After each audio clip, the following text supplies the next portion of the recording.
Morning traders, Nick Massandrea, Market Tea Leads here to bring our daily market bias video for Friday, February 28th. It's approximately 5:25 a.m. in the East Coast, or very close to 5:30 in the East Coast. Today is the last trading day for February 2020. Now we're going to take a look at the overnight session in Asia. All of Asia is trading to the downside, with the Indian Sensex exchanges trading not into negative triple-digit territory, but negative quadruple-digit territory, if you will. It is down over 1,400 points at this particular juncture. If we were to take a look at Europe, as Europe is open trading, all of Europe is trading to the downside, with just about every exchange out there trading in negative triple-digit territory. Now, if we were to take a look at market correlation as it stands, U.S. dollar is trading lower. Bonds, however, are trading higher, much higher. In fact, the entire bond universe is taking off. And the S&P, NASDAQ, Dow Jones Industrial Average all pointing to a lower open.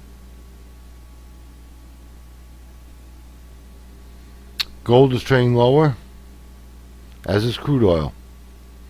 Now, if we were to take a look at economic news we have in the docket today for the U.S. markets, we do have quite a bit. In fact, we have somewhat of a mini tsunami, if you will, in terms of economic news.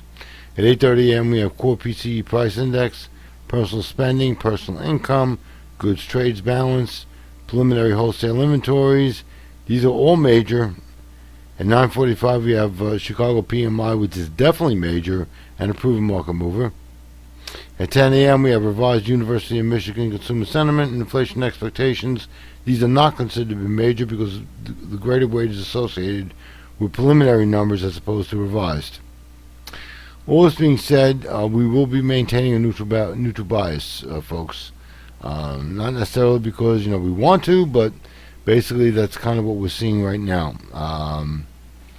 Just about everything except the bonds are trading lower. Bonds is the only thing right now that's trading higher. That's because traditionally people will shift to the relative safety of bonds as opposed to the markets themselves. But what bothers me most of all is the fact that the U.S. dollar index is trading lower. In theory, it should be trading higher. It is not.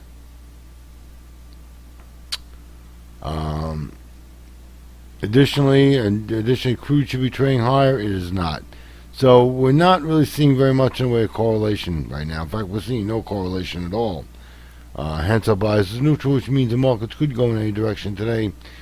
Do we think it's probably going to drop like a rock? In all likelihood, probably will. But, as we always say, anything can happen in a volatile market, so you never know. This could change, obviously. So, thanks. Hope this helps. Look forward to the next time with you.